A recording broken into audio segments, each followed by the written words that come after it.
Estás escuchando Edubim te invita a leer, una serie de podcast de la editorial universitaria Villa María. En cada capítulo te mantenemos al tanto de nuestras novedades editoriales. Conversamos con autores, editores y actores de la cultura del libro. En este podcast te acercamos mucho más que libros. Te invitamos a formar parte de nuestra editorial.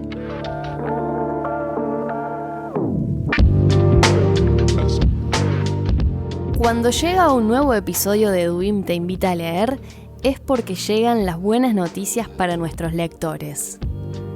Bienvenidos y bienvenidas a este espacio de la editorial universitaria de Villa María, donde compartimos conversaciones con autores, directores de colección y protagonistas del ecosistema del libro. El episodio de hoy está dedicado a Enrique Santos Discépolo, una de las figuras más importantes de la cultura argentina. En este 2026, una de nuestras apuestas editoriales es la obra completa de Enrique Santos Discépolo, dirigida por Oscar Conde y Andrés Kirchner. Discepolín, como es también conocido, nació el 27 de marzo de 1901 en la ciudad de Buenos Aires y falleció el 23 de diciembre de 1951 en la misma ciudad. Se destacó en el teatro, el cine, la radio y, por supuesto, en el tango. Su obra ha sido definida más de una vez como profética. La colección contará con 3 tomos. El primero de ellos, dedicado a la faceta dramatúrgica del artista, ya está disponible. En Edubim te invita a leer, recibimos a los responsables de Enrique Santos Discépolo, obra completa, para conocer más sobre este ambicioso y necesario proyecto editorial. En Edubim tenemos muchas historias para contarte, sobre ficción, crítica, cultura, economía y política. Estos son nuestros lanzamientos en la voz de sus autores.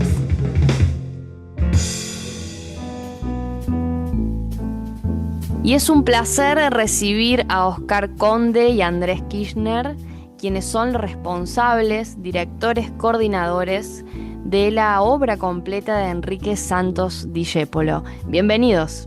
Muchas gracias, Camila. Muchas gracias, Camila, por la conversación. Bueno, este año largamos lo que es el primer tomo de la obra completa de Enrique Santos Discépolo, pero quiero comenzar por el principio. Me refiero al origen del proyecto. Sabemos que tiene una larga historia detrás y nos gustaría saber cómo fue ese recorrido hasta llegar hoy a la publicación del primer volumen. Bien, debería hablar Andrés porque a él se le ocurrió la idea. Bueno, esta historia inicia alrededor de hace 16 años atrás, cuando me encontré con biografías sobre Enrique Santos Discépolo, y fue como una suerte de amor a primera vista, y ahí me enteré de que Enrique era mucho más que un gran, quizás uno de los más importantes poetas del tango, que había escrito obras de teatro, guiones de cine, que era actor, libretos de radio. Y a propósito de eso, quise buscar esas obras que se mencionaban en las biografías, y empezó una búsqueda por el solo afán de leer ese material. Y un buen día descubrí al pasar del tiempo que todo ese material estaba inédito y que tenía gran parte de eso sobre el escritorio, y dije, ahí comprendí que era necesario publicarlo. Y bueno, y con Oscar empezamos la tarea de no solo de reunir las obras, sino de editarlas en el sentido de organizarlas, tratar de sistematizarlas de algún modo. ¿Cómo fue la tarea de encontrarse y trabajar con esas obras? Digo, ¿cuál fue la primera fuente? ¿A dónde se encontraron? ¿Cómo llegás a ellas? Y luego, ¿cómo las fueron trabajando?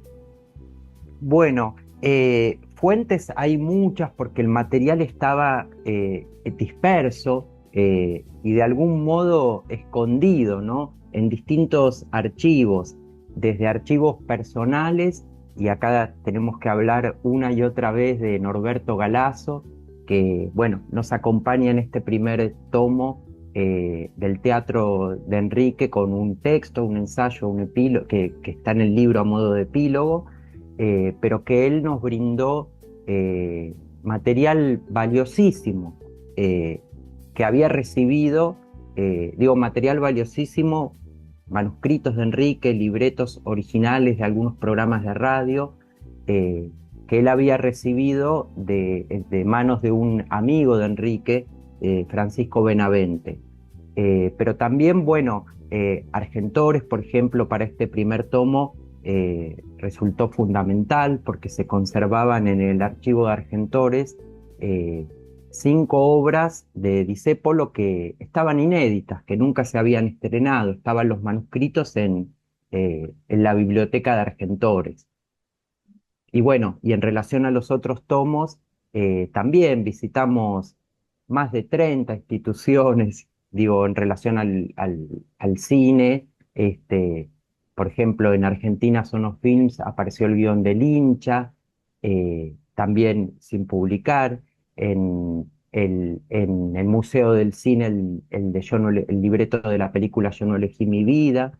En la Biblioteca Nacional, en el archivo Meaños, eh, apareció el guión de Fantasmas de Buenos Aires, que Meaños era el coautor del guión con Discépolo. Y así, bueno, por diversas instituciones, tanto nacionales como internacionales también. Estaba muy disperso el material. Oscar, vos señalás que para Discépolo el teatro fue el primero y el más perdurable de sus amores, y esto me da pie para preguntarte por qué decidieron que la colección arrancara justamente con esta faceta, quizás la menos conocida, ¿no?, de Enrique Santos Discépolo. Bien, era necesario arrancar con el teatro porque Enrique amaba el arte, pero todavía no sabía bien qué iba a hacer de su vida cuando descubrió el teatro. Lo descubrió en su pubertad, en las reuniones que organizaba su hermano Armando, con el que Enrique vivía, porque Enrique había quedado huérfano, y Armando era un joven, pero estaba casado, tenía su propio hogar, digamos, y se lo llevó a vivir con él. Y Enrique a los 13, 14 años empezó a alternar, porque los iban a su casa con un montón de dramaturgos y de gente de teatro.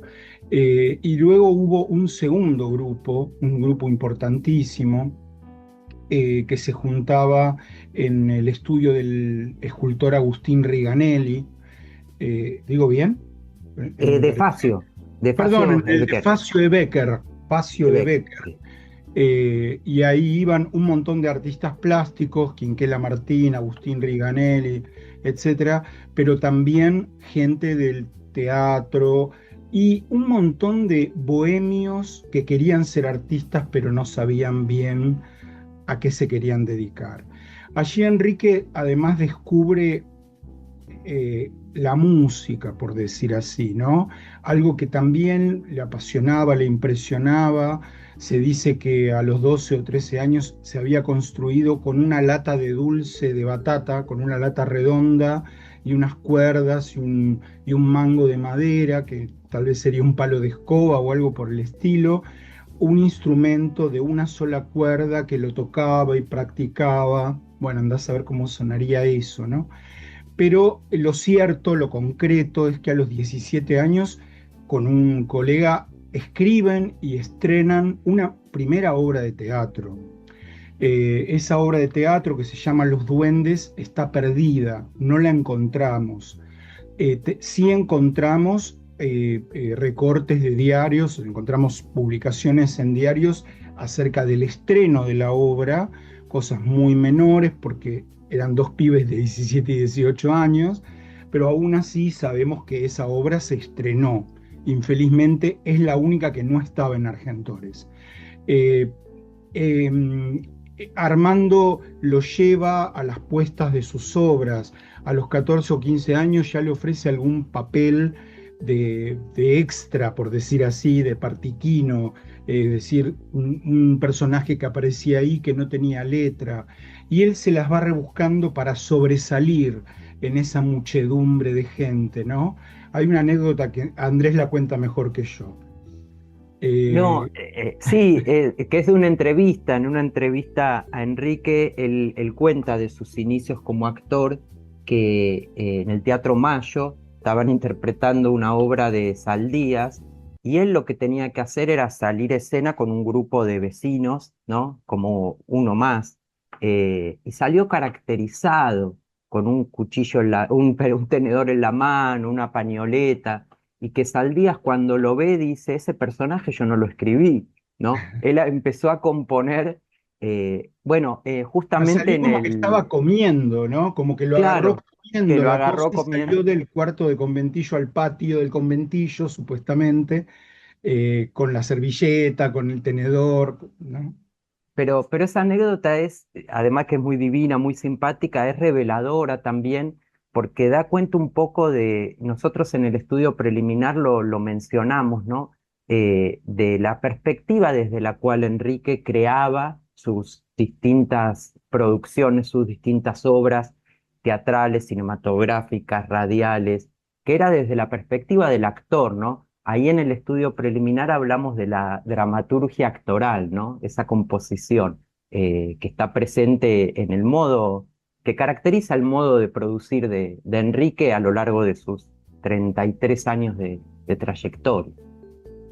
Sí. Bueno, Enrique Santos Discépolo, digo, es una de las referencias ineludibles para pensar el tango con contenido político. Em, y más allá de piezas fundamentales como, bueno, Cambalache o Gira Gira, que ya sabemos que eso pertenece a su faceta de compositor y de poeta, digamos. em, ¿qué, qué se permite a Enrique Santos Discépolo como dramaturgo? Digo, como en el plano artístico del teatro, que no lo hace en el tango. O si quizás comparte los mismos temas, tópicos, modos. Uy, es difícil de responder esto porque, bueno, porque la obra dramatúrgica es larga y dentro de la obra poética hay distintos grupos de letras, ¿no? Mínimamente cuatro. Es difícil de decir, pero lo primero que uno advierte que se comparte es la mirada. Y la mirada es una mirada grotesca. Siempre es así. Incluso en los tangos dramáticos, incluso en escenas de obras teatrales o de películas donde el protagonista está sufriendo, siempre hay un detalle, siempre hay algo en el texto o un gesto marcado en el guión segundo, como para indicar este carácter grotesco del asunto, ¿no? Eh, Después, por lo demás, las primeras obritas son muy al estilo de obritas de la década del 10, ¿no? No se animan a ser directamente sainetes, son obritas costumbristas, por decir así, pero hay una en particular que nos introduce en un dramón que aparentemente en el texto no se ve más que al final de la obra, que es el del drama del amor imposible, del amor sentido por ambas personas, pero que es imposible por alguna razón. Y eso es un tópico que Discepolo va a explotar de todas las maneras como letrista también, ¿no? Incluso invirtiendo, él produce una gran revolución en la poética del tango, porque para empezar, el tango que bachaché, que es el primero que se estrena legalmente, digamos así, hay otro anterior que se estrenó, pero sin el nombre de él, Bizcochito. Eh, pero que Bachaché ya es un tango absolutamente revolucionario en cuanto a su contenido y también tiene un sentido social porque es una mujer que le reclama a su pareja, a su concubino, que se está muriendo de hambre y que él es un idealista y que no va a laburar, ¿no? Por ejemplo. Pero el colmo de la inversión paródica en el tango es el tango Victoria, donde un tipo se levanta a la mañana, descubre que su mujer lo abandonó y festeja, salta de alegría, ¿no? Que es casi burlarse del tópico principal del tango. Bueno, Sí, porque el tango es todo lo contrario, digamos, ¿no? Es la claro. exacerbación del drama, del sentimiento, del sufrimiento. Entonces, esto que ustedes mencionan y que bien pueden rastrear, que es lo grotesco de Discépolo, claro, configura ahí un quiebre, ¿no? En la lírica y en la intención también. Sí, yo creo que quería agregar algo a esto que decía Oscar que me parece bien interesante, que es, de algún modo Enrique construye un contracanon, pero ese contracanon se configura como canon, ¿no? Porque el nombre de Enrique hoy está asociado a la poética del tango, ¿no? Y hay un tango muy interesante que es El alma de bandoneón, donde el yo lírico confiesa su llegada tardía al tango, ¿no? Comienza hablando de yo me burlé de vos porque no comprendí tu dolor, y pensaba que, bueno, que quizás solo desde afuera es posible esa transformación tan profunda, ¿no? De alguien que venía de otro palo y probablemente sea desde el teatro, ¿no? Porque, como decíamos antes, eh, cuando Enrique estrena su primer tango, si no conta, él a Bizcochito nunca, a veces lo mencionaba, pero siempre que se refería a su primer tango hablaba de Qué Bachacher, ¿no? Es decir, que ya tenía 8 años de teatro encima cuando compone su primer tango. Sí, sí, se bien las cuentas.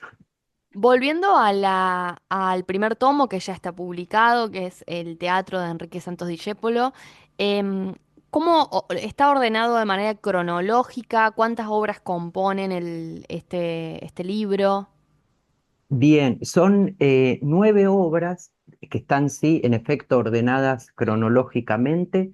De esas 9 obras, 5 son inéditas, 2 sí se habían estrenado, se habían publicado ya, eh, que son El Organito, un grotesco de 1925 que escribe con su hermano Armando, y Bloom, que quizás sea también la pieza más famosa, conocida, porque hubo una película en el año 70, y también se representó hasta hace poco, con dirección de Mariano Docena y protagónico de Humberto Tortonese, hace unos años. Esas dos estaban publicadas, las otras 5 inéditas, bueno, por supuesto no, y hay otras 2 obras que sí estaban publicadas, pero en revistas teatrales de los años 20, de modo tal que no eran de acceso tampoco para el lector de fácil acceso para el lector contemporáneo. Y sí, están ordenadas cronológicamente. Bueno, ¿y cómo sigue la publicación de la obra completa de Enrique Santos Discépolo? Bueno, el tomo 2, que es en el que ya estamos empezando a trabajar, eh, tenemos por supuesto mucho hecho, pero ya ahora con total seriedad, incluye los guiones de cine. Son 9 guiones, de los cuales Andrés mencionó 3 que tenemos enteros, tal como los usaron los actores que trabajaron en la película. Pero los otros 6 hemos debido reconstruirlos, y ahí entra el trabajo de María Belén Aguirre, que nos ayudó y nos sigue ayudando con eso, a reconstruirlos a partir de ver las películas. O sea que se ve la película y se va tomando nota del texto principal, ¿no? Y de las referencias del paisaje, del lugar donde transcurre cada escena, etcétera, etcétera, tal como en un guión. Eso hubo que reconstruirlo de esa manera porque no había otra manera, no había otra forma de hacerlo. Eh, pero de todos modos, lo que salta a la luz con ese trabajo y que lo hemos aprovechado muy bien en el estudio preliminar del tomo 1, fue la cantidad de cruces temáticos, de recurrencias, de ideas reiteradas que hay en los guiones de cine, en las obras de teatro y en lo que nosotros ya conocíamos de antemano, que son las letras de sus canciones, ¿no? Bueno, ahí eso habla, me parece, no sé si están de acuerdo o no, pero de un proyecto artístico sólido por parte de Enrique Santos Discépolo y con temas que realmente lo convocaban y que apostaba por plasmarlos, aunque en diferentes formatos, digo, ¿no? Sí, sí, para nosotros Enrique Santos Discépolo fue un artista total, de los que hay muy pocos en el mundo, no solo en la Argentina, en el mundo, ¿no? Porque, digamos, su intención era hacer arte, era además hacer arte popular, él tenía clarísimo eso, y esto muchas veces cuando se habla con artistas, hablo de actores, de directores de cine, de directores de teatro y actores de teatro, de artistas plásticos, de músicos. Muchas veces el discurso del artista joven es, bueno, yo no voy a hacer grasadas, yo no voy a hacer, no voy a trabajar en la calle Corrientes, digamos, no voy a hacer teatro comercial. Y lo dicen así con fruición, digamos, ¿no? Y bueno, Enrique trató de hacer todo lo contrario, trató de llevarle a la gente, y por eso la importancia también de sus ciclos de radio, más multitudinario todavía que una película o que una obra de teatro, ¿no? Eh, la radio y las letras de sus canciones y la música de la mayoría de sus canciones, que también la hizo él, lo convierten en el artista, en una voz omnipresente mientras vivió y cuyos ecos siguen perdurando. Enrique murió en 1951, es decir, que han pasado 75 años de su muerte y sus ecos perduran, los ecos de esa obra están en nosotros. A Andrés se le metieron en el corazón hace 15 años, a mí hace 40. Hace 40 años yo me acababa de recibir de profesor en la UBA, profesor de literatura, de letras, y el primer proyecto que tuve fuera de lo laboral estrictamente, yo ya era ayudante de cátedra en la facultad, y el primer proyecto que se me ocurrió fue dar un curso sobre los tangos de Enrique Santos Discépolo, y es lo que hice, en 1986. Y eso tiene sus frutos y su máxima consolidación, digo, la búsqueda de ustedes dos desde sus diferentes áreas y disciplinas en una colección completa que, insisto, es un acervo cultural que tenemos y es una alegría muy grande que eso pueda tomar una forma de una obra completa, sistemática, publicada, pensada con un criterio. Bueno. Muy contentos como editorial de poder alojar esta colección. Y por último, preguntarles cómo continúa, además de él, los guiones de cine, si nos pueden dar como la foto completa de lo que será la colección.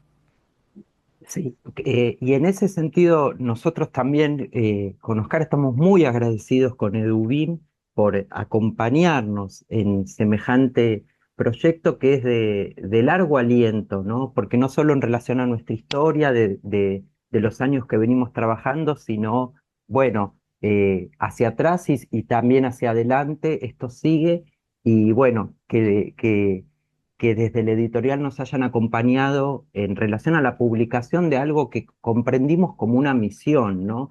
En el estudio preliminar, en la presentación hablamos de una deuda de la cultura argentina, ¿no? Que estaba pendiente y que, bueno, estamos tratando de empezar a saldar. Y bueno, el tercer tomo, que es el que faltaba, sobre el que faltaba hablar, es un tomo muy lindo, nos entusiasma mucho porque ahí, bueno, están las canciones de Enrique, que hemos reunido cerca de 60 piezas, un poquito más, muchas de las cuales son desconocidísimas también, ¿no? que incluyen por supuesto los tangos, pero también hay otros géneros en los que Enrique trabajó. Después están los libretos de 4 programas de radio. Eh, el, el último de los programas es del año 1951, que es el más conocido, porque se publicó, que es son los libretos del ciclo Pienso y digo lo que pienso, que Enrique rebautiza como A mí no me la vas a contar, o a veces aparece en forma de pregunta, ¿a mí me la vas a contar? Los famosos diálogos de Mordisquito, ¿no? Bueno, ese es el último de los ciclos, que hasta el momento en las distintas ediciones se publicaron 39 charlas. Bueno, gracias a Ana da Costa, que hace poco se representó la historia de Mordisquito en la TV pública hace unos años, y ahí apareció la información de que había 2 charlas más que no estaban publicadas. Bueno, en efecto, había 2 charlas más que pudimos obtener, de modo tal que cuando se publique ese ciclo, que es conocidísimo, bueno, podremos publicarlo en su totalidad. Pero había otros 3 ciclos anteriores, del año 36, uno donde Tania cantaba tangos y Enrique realizaba algunos pequeños monólogos en Radio Municipal, otro ciclo en otro programa llamado Colinolandia o El País de las Sonrisas en el año 43, que salía por Radio Splendid, y el ciclo de 1947, que es maravilloso, que se llama Cómo nacieron mis canciones, por Radio Belgrano, que Norberto Galazo había publicado en el año 81 algunos fragmentos de ese ciclo, pero bueno, nos legó los libretos originales que serán publicados en ese tercer tomo, que además de los ciclos de radio y de las canciones, tiene también la palabra de Enrique recogida en distintas entrevistas, que hemos encontrado más de 60 entrevistas en medios nacionales como internacionales, desde países latinoamericanos como de Cuba, de España, de México, distintas entrevistas a Enrique, y ese tomo, bueno, reúne también otros textos que encontramos, algunos manuscritos y otros en algunas publicaciones periodísticas. Yo quiero contar algo que muestra el espíritu que tiene mi compañero Andrés con relación a este proyecto, ¿no? En medio de la fiebre, porque él padeció una verdadera fiebre de amor y de interés por conseguir las cosas, Andrés viajó a Cuba, viajó a México. En México conoció al hijo de Discépolo. Viajó a Uruguay, buscó materiales por todas partes. No solo recorrió él, mucho más que yo, todas las instituciones, los repositorios, los archivos argentinos, sino que además se tomó todo de ese trabajo, ¿no? Y esto es revelador del modo comprometido y amoroso con el que nos tomamos en serio a la cuestión. Otra persona, no sé si hubiera dedicado 16 años de su vida a recopilar materiales, más allá de pensar, escribir, proyectar, solo recopilar.